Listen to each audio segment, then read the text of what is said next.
রাজারহাট নিউটাউন এলাকার হাতিয়ারা খুনি মাঝের পাড়া মন্ডলপাড়ায় ভয়াবহ অগ্নিকাণ্ডের ঘটনায় ব্যাপক ক্ষয়ক্ষতি হয়। আগুনে পুড়ে সর্বশান্ত হয়ে পড়েন একাধিক পরিবার। এই কঠিন পরিস্থিতিতে অগ্নিবিধ্বস্ত পরিবারগুলির পাশে দাঁড়ালেন বিধায়ক নওশাদ সিদ্দিকী।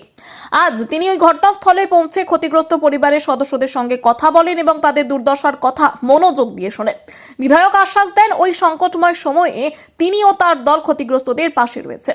দ্রুত ত্রাণ সামগ্রী ক্ষতিপূরণ এবং স্থায়ী পুনর্বাসনের ব্যবস্থা করার জন্য প্রশাসনের কাছে দাবি জানানো হয় বলে তিনি জানান। এদিন বিধায়ক নওশাদ সিদ্দিকী বলেন, অগ্নিকাণ্ডে যারা সবকিছু হারিয়েছেন তাদের পুনরায় স্বাভাবিক জীবনে ফেরানোই এখন প্রধান লক্ষ্য।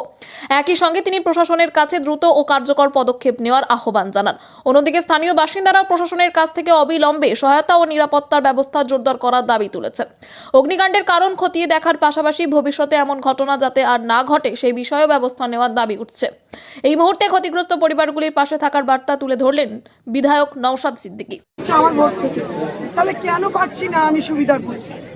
আমি শুনে নিই বোথ সাইড কথা শুনেছি। আপনারা এখন কি চাইছেন? আপনাদের আচ্ছা, এই জন্য আপনারা সরকারকে কি কোনো জানিয়েছেন?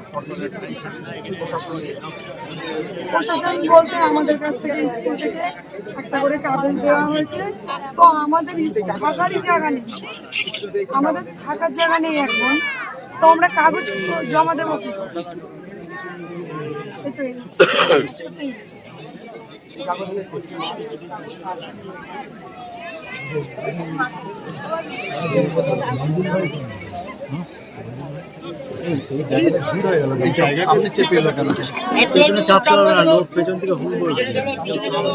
পেছনে চাপো না।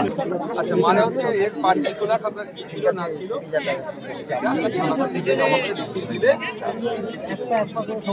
এটা বললে ওনারা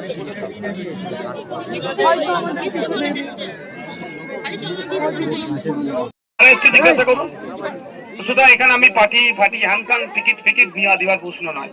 এখানে মায়েদের বলবো, মহিলারা কিন্তু আপনারা আমার থেকে ভালো বুঝবেন মহিলাদের কি দুরবস্থার কথা।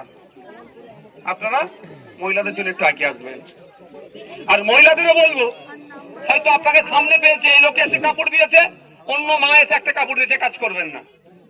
আপনি পেয়েছেন, আপনার পাশের লোক পায়নি, তারটা আপনি এগিয়ে দেবেন। এটা মা আপনাদের কি করতে হবে। নাহলে কি সামনে যাকে পাবে এসে কাপড় তুললে বলে আমি পাইনি, এটা করবেন না।